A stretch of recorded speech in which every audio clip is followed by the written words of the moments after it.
Okay, so let's dive right in. We're tackling the Yajurveda today, and specifically this really ancient split within it, a nearly 3,000-year-old argument that incredibly still shapes things today. That's right. It's fascinating. We're talking about a schism between what's called the Black and the White Yajurveda.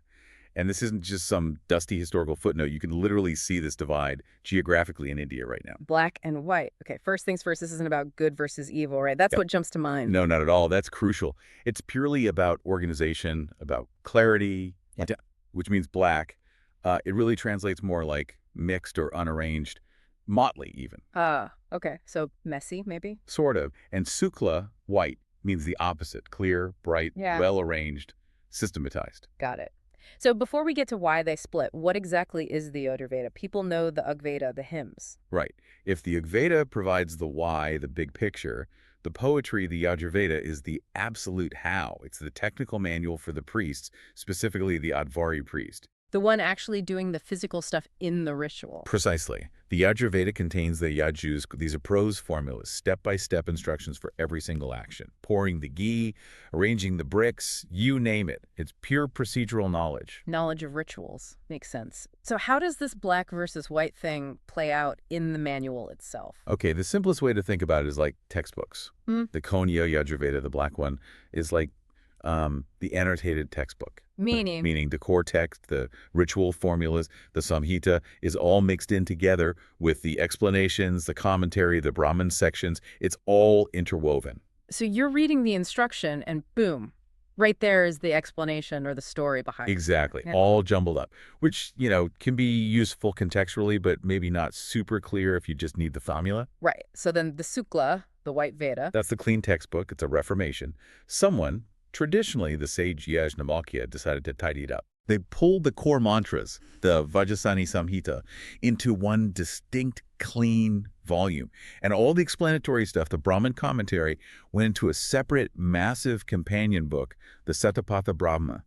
Separation for clarity, core text here, notes over there. Precisely. Systematization, making it white or clear. Now, you mentioned Yajnavalkya. There's always a story with these things, isn't there? How did they justify this split? Oh, there's a fantastic and very pointed mythological story. It's basically ancient PR.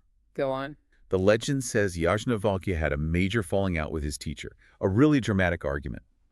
And his teacher demanded he give back the Veda he had learned. Hit back how? By literally vomiting it out. Seriously, vomiting the Veda. That's the story. And then other disciples, seeing this, transformed into partridges to teary birds, and they ate the vomited Veda. Okay, wow, that's graphic. It is. And that secondhand digested knowledge became the basis for the black tradition, specifically the Taittiriya school, named after the partridges. It frames it as impure, doesn't it? Definitely paints it as less original, yeah.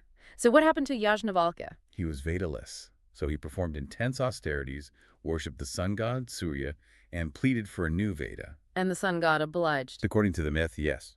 Surya, pleased, revealed a completely fresh, new, bright Yajurveda directly to Yajnavalkya. This became the Sukla, the white tradition. So the white Veda is positioned as direct, pure, divine revelation, while the black Veda is, well, regurgitated. Exactly. It's a brilliant, if rather visceral, way to legitimize your own textual tradition and critique the other one. A footnote war fought with mythology. And you said earlier this ancient fight over arrangement. It's still visible today. Absolutely. It's not just academic. This Kutta versus Sukla division defines the living traditions in the pathashals of Vedic schools across India. How so? Where do we see it? Predominantly, the Kriti Yajurveda tradition, especially the Taittiriya school we mentioned, is dominant in South India. The Tamil Nadu, Kerala, Andhra Pradesh. That annotated textbook style prevails there. Okay, the mixed version in the south. And the north. In North India, particularly along the Gangetic Plain, centers like Varanasi, it's overwhelmingly the Sukla Yajurveda tradition that dominates, typically the Manhindina school, the clean textbook version. Wow.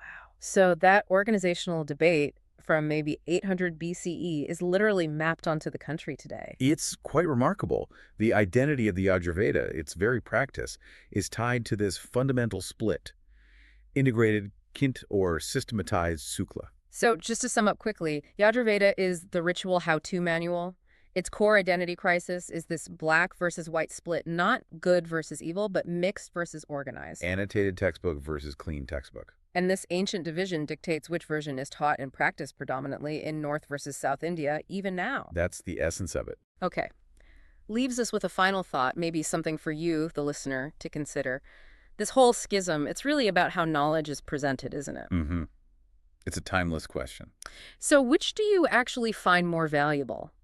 Do you prefer the integrated approach like the Veda, where the context, the commentary, is right there alongside the core information, ready for immediate use in the field, so to speak? Or do you value the systematized approach more, the Sukla Veda model, where the core data is purified, separated out, archived cleanly, distinct from its explanation for maximum clarity? Yeah. Integrated field manual versus clean archive. Something to think about next time you're trying to learn something complex. Which way works best for you?